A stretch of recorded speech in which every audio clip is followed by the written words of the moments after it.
Hi all, welcome to Blasters arena. ISL ഇപ്പോൾ നേരിടുന്ന പ്രതിസന്ധി അത് എല്ലാവർക്കും അറിയാവുന്ന കാര്യമാണ്. ഒരു കൊമേഴ്ഷ്യൽ പാർട്ണറെ ഇതുവരെ ഫൈനലൈസ് ചെയ്യാൻ ഓൾ ഇന്ത്യ ഫുട്ബോൾ ഫെഡറേഷന് കഴിഞ്ഞിട്ടില്ല.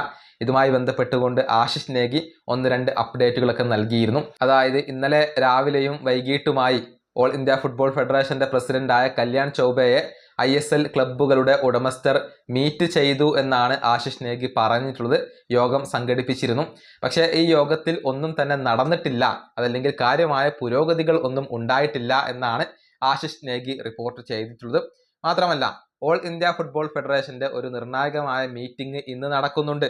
ഈ മീറ്റിംഗിൽ തീരുമാനങ്ങൾ ഒന്നും എടുത്തിട്ടില്ലെങ്കിൽ കൂടുതൽ ശക്തമായ രൂപത്തിലേക്ക് മാറാനാണ് ഇപ്പോൾ ISL ക്ലബ്ബുകൾ ആലോചിക്കുന്നത്.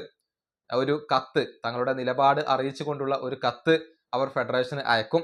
മാത്രമല്ല, ലീഗൽ ഓപ്ഷൻസ് കൂടി ഇപ്പോൾ ഇവർ പരിഗണിക്കുന്നു എന്നാണ് ആശിഷ് നേഗി റിപ്പോർട്ട് ചെയ്തിട്ടുള്ളത്.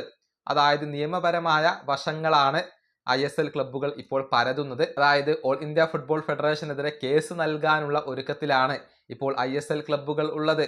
അതായത് എത്രയും പെട്ടെന്ന് ഇതിനെല്ലാം പരിഹാരം കണ്ടിട്ടില്ലെങ്കിൽ നിയമപരമായി കൊണ്ട് നീങ്ങാൻ ഇപ്പോൾ ക്ലബ്ബുകൾ ആലോചിക്കുന്നു. അതിനുവേണ്ടി അവർ ശ്രമിച്ചേക്കും എന്നാണ് ആശിഷ് നേഗി റിപ്പോർട്ട് ചെയ്തിട്ടുള്ളത്. എത്രയും പെട്ടെന്ന് ISLന്റെ കാര്യത്തിൽ ഒരു തീരുമാനം എടുക്കേണ്ടതുണ്ട്. അല്ലാത്ത പക്ഷം ഈ ക്ലബ്ബുകൾ കടുത്ത തീരുമാനങ്ങളിലേക്ക് മാറും. ക്ലബ്ബുകളുടെ ആവശ്യം നേരത്തെ അവർ വ്യക്തമാക്കിയതാണ്.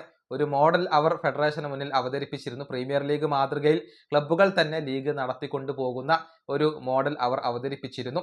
Genius Sports all India football ഫെഡറേഷന് വർഷാവർഷം വാഗ്ദാനം ചെയ്ത തുക തങ്ങൾ ക്ലബ്ബുകൾ നൽകാം എന്ന് ക്ലബ്ബുകൾ ഏൽക്കുകയും ചെയ്തിരുന്നു. പക്ഷേ ഇതിനോടൊന്നും ഫെഡറേഷൻ താല്പര്യം കാണിച്ചിട്ടില്ല. അവർ ജീനിയസ് സ്പോർട്സിന്റെ ബിഡിനാണ് ഇപ്പോൾ അനുകൂലമായി കൊണ്ട് പ്രവർത്തിക്കുന്നത്.